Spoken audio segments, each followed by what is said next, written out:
Welcome to The Explainer. Today, we're diving into something pretty much everyone overlooks in the AI revolution, the power plug. It turns out the next big gold rush in AI isn't just about the chips, it's about how you keep the lights on. Right, everyone's obsessed with the AI brain, all that massive computing power. But what happens when that brain gets so power hungry that it's always on the verge of a heart attack? That's the hidden problem we're going to unpack today. Okay, so to really get why this is such a big deal, you gotta look at where we came from. For years, your standard server rack in a data center, it pulled about 10 kilowatts of power. Totally manageable, totally predictable. Now, get ready for this. The new NVIDIA GP200 AI rack, it eats up a mind-blowing 132 kilowatts. That's not just an increase, it's a completely different league. We're talking more than 13 times the power of the old stuff. And that huge jump isn't just about a bigger electricity bill. This is a fundamental physics problem. You literally can't just plug this new beast into the old infrastructure. It makes entire data centers almost obsolete overnight. So, what happens if the power so much as flickers for a millisecond? Well, it's a catastrophe. When all those GPUs fire up at once, you get these microbursts of demand that cause the voltage to drop. And that means system crashes, right in the middle of a multi-million-dollar training run. With a single rack costing over $3 million, any downtime means all that number crunching is just gone. Poof. So, to solve this multi-million-dollar headache, the entire industry is basically rallying around one new solution. It's called the Battery Backup Unit, or BBU. And honestly, it's a total paradigm shift in how data centers are powered. Yeah, the whole approach is just different. The old way, using a centralized UPS, was kind of like having one giant, slow water heater in the basement for the whole apartment building. The new BBU model, it's like giving every single apartment its own instant, on-demand water heater. You decentralize the power, put a small, smart battery right inside each rack, and the response is way faster and right where you need it. And this new setup comes with another huge win: efficiency. Since the BBU is so close to everything and uses a more direct conversion, it runs at over 97.5% efficiency. Those old UPS systems, they waste a ton of energy, usually running at just 90 to 95%. Over the life of a data center, that difference adds up to massive savings. And this is really the secret sauce for solving that microburst problem. The BBU's killer feature is something called peak shaving. Because it can react in microseconds, insanely fast, it gives that extra shot of power the second the GPUs ask for it. It smooths everything out for the main grid and stops those deadly voltage drops. It's basically the system's own personal shock absorber. Okay, all of this makes perfect sense, but why is this exploding right now? What's the catalyst that's turning this from a smart idea into an absolute gold rush?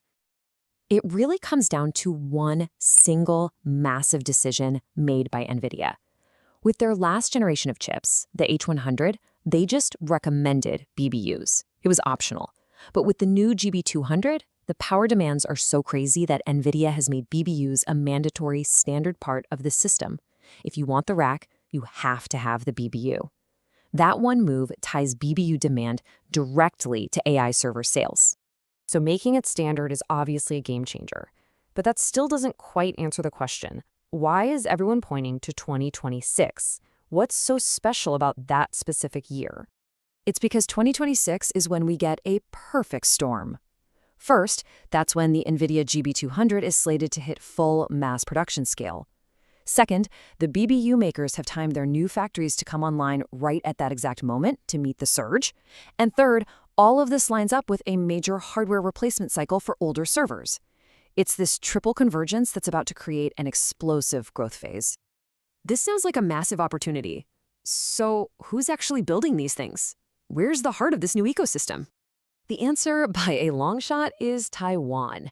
A small group of Taiwanese companies really form the core of the entire global BBU supply chain. From the battery packs themselves to the connectors and power systems, they are perfectly positioned to grab the lion's share of this market. And sitting at the top of that list is AESKY. Right now, they are the undisputed market leader. It's reported they supply over half of the BBUs for Amazon's AWS. Their deep expertise in battery management systems gives them a huge technical edge. They're pretty much the purest way to play this entire trend. But you've always got an aggressive challenger, and in this space, that's Sunda. They are betting big on this. How big? Well, they've gone on record saying they're doubling their BBU production capacity by 2026. You don't make a move like that unless you have really, really strong signs that the orders are coming. And then you can't forget the players that make the whole thing work.